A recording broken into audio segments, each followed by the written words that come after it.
Welcome to the 2014 presidential debate. I'm the liberal moderator and my name is Yusuf Ibrahimovic. I'm the conservative moderator and my name is Nikki Northover. And these are our three presidential candidates: the Republican candidate, James Parrish; Democratic candidate, Brian Mesa; and Independent candidate, Dante Arnold. Our first question today. Near 70% of the public believes that the U.S. should decrease its military spending. It leaves less money for infrastructure repair, as well as money in the taxpayers' pockets. And in addition, it is very expensive to store nuclear and biochemical weapons. Should we or should we not lower the United States level of military spending? Well, I'm going to start off. Conservative figures say that we spend $287 to $530 billion a year on military spending. What that means is the money that we can be using to give to our economy goes to this war. There's a famous quote that says, "We build more walls than we build farms." What this means is we spend a lot more on the military than we need to do.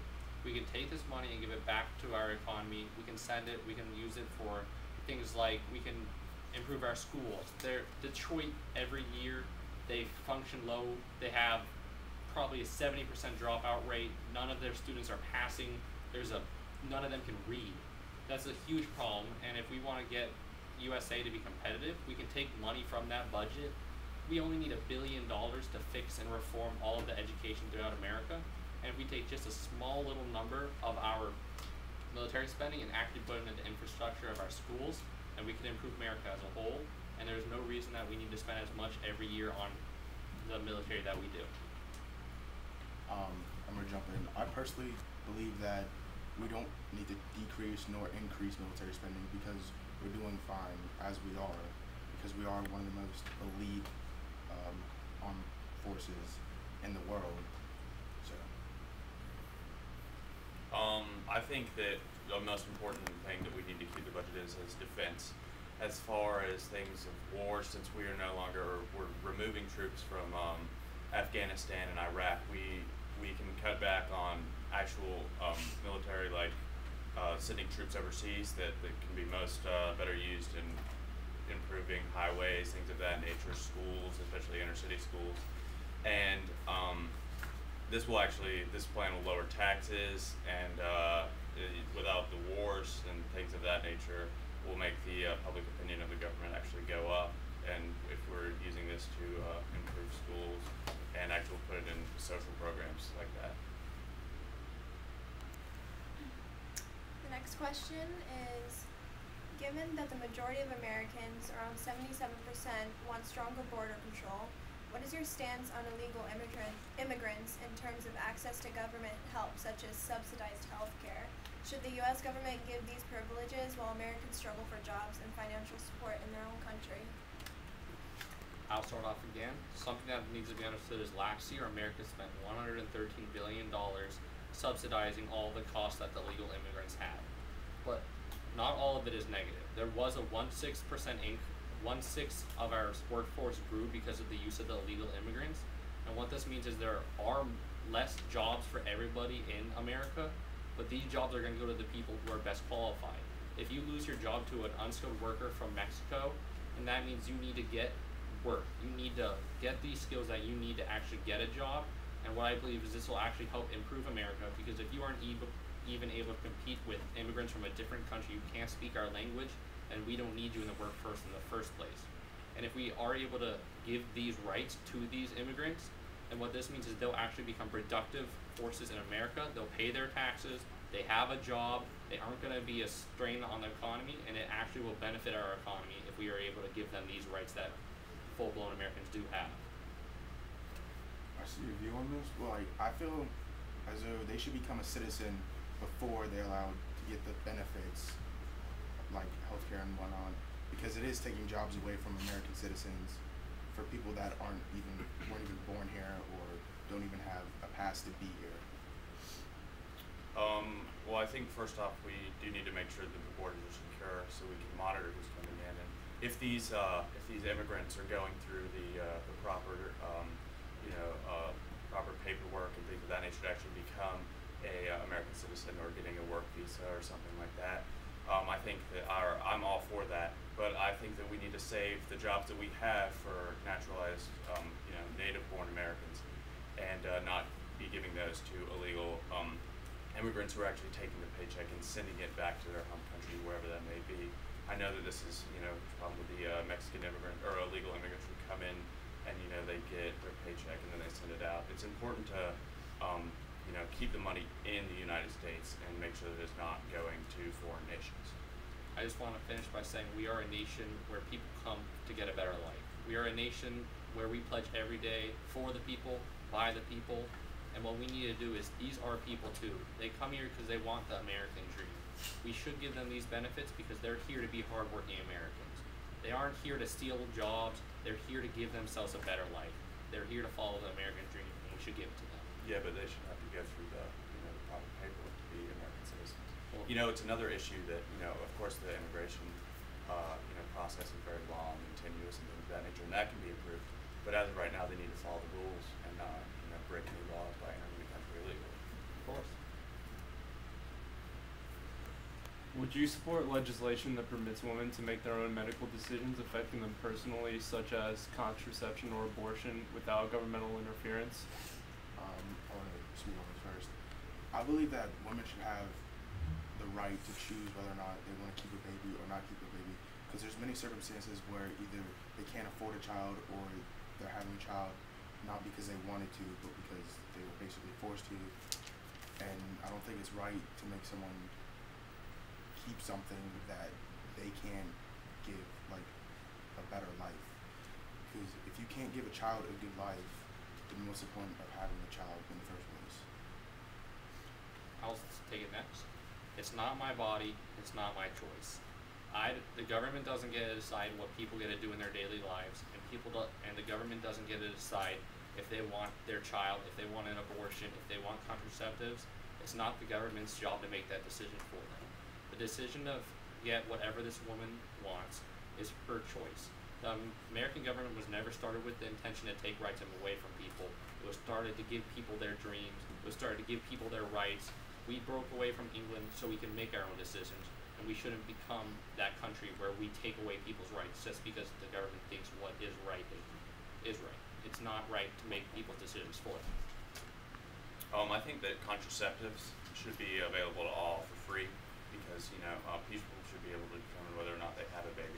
However, if somebody is to get pregnant, unless it's an extreme circumstance like a rape, or the woman just won't be able to support the child, and we know it's going to, not make it through the pregnancy, I don't think that abortion should be allowed because that's killing a child, and we're not even giving this child a chance. Because there's lots of programs in this nation right now that can, help children who maybe they don't have the best parents and things of that nature, but it's not right just to take that chance away from the child before it's even born.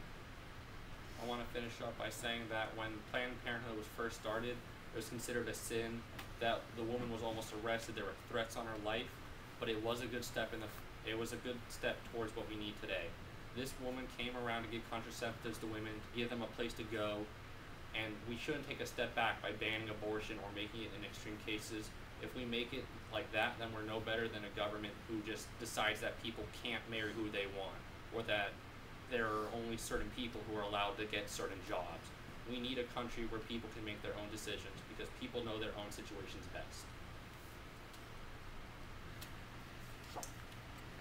Americans' current stances on helping the poor are as follows. 65% disagree to providing benefits to the poor.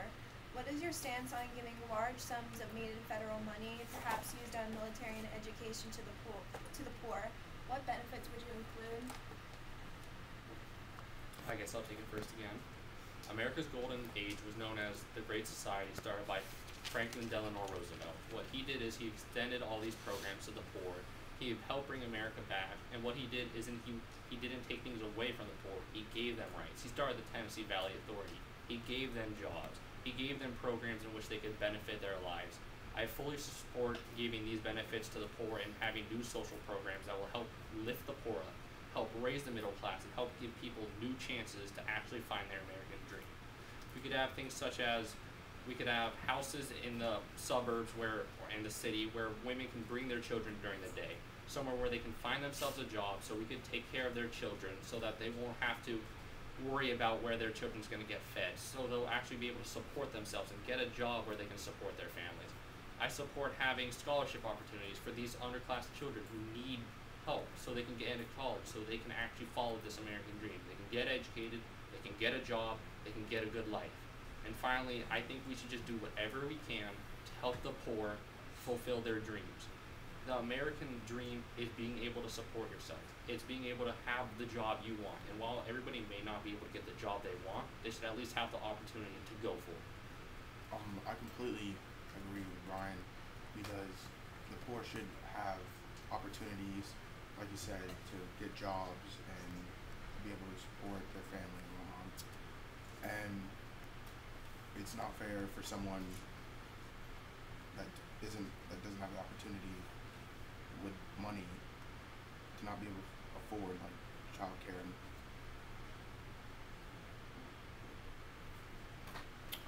I think that it is important to help the the people who aren't as fortunate as others, and I think work programs are very important. However, I don't think it's right that we're taking money out of the paychecks of actually the hardworking people. Of course, if somebody cannot work or they're disabled, there's just no way they can. I think it's right that we can support them. But if somebody is able-bodied and they have the capability to work, I don't think it's right that we're taking money away from somebody who's actually working. And as far as housing goes, my mother actually, she works in real estate, and she was telling me once that there's these apartments, there's not full apartment complexes like housing projects, which don't work that well because it's just filled with crime. But there's places where there's apartments next that the government buys for cheaper than they would on the regular market, and they just give them to families, opposed to, and then they're living right next to people who are there may be somebody working 2 jobs just so they can pay the bills for that, when the people next door are getting it for free, and that's not right. I think it was proven in the 40s and around then when we actually had these social programs. The Tennessee Valley area was one of the poorest in the country. They made 13 cents a day. They weren't able to survive off the money they got. Then we brought the Tennessee Valley Authority and gave these people jobs. They were hardworking because we gave them the opportunity to. They were looking for jobs. They were trying to go and live their day to day. They weren't lazy. And just because we took a little bit of money from the people who were hardworking, we gave these people the chance to be hardworking. And it was one of the most successful social programs in the history of America. We brought them electricity, we gave jobs to thousands of people, and we helped bring an entire area out of economic turmoil. And I think it's important that we give them opportunities to have jobs, but we shouldn't just be giving them money for not doing anything just because they may not be as fortunate as others. They should work like everybody else does to earn that money. And like as far as taxes and things like that actually go towards these welfare programs, people should be able to if there should be a form on there that if they want to give money to the welfare program, they should be able to, but it shouldn't be a forced thing that they have to give money. What if they aren't able to go out and look for jobs or work a full-time job because they have a child at home? Well, I said that people that can't work or have disabilities should be able to get some sort of support for that. While it is indeed legal, is it truly ethical and or patriotic to hide money overseas in offshore bank accounts? Would you eliminate loopholes so that the top 1% would have to pay their full taxes? I'll start on this one. I think that we've actually created a system in America where we're making sure that that these big 1%ers actually move their money overseas into offshore accounts because of the taxes. And I think that the problem isn't if it's ethical or not, but we need to fix it so that they feel comfortable putting their money in banks by lowering taxes and not touching their money, because like I said earlier with the illegal immigrants, we need to keep American money in America. And in order to do that, we need to lower taxes so these top 1%ers, it's a different issue if it's right that they have a large amount of money, but if it's their money, they shouldn't be taxed on it, and we need to keep it in America. It's completely unfair for these companies to keep their money in offshore banks.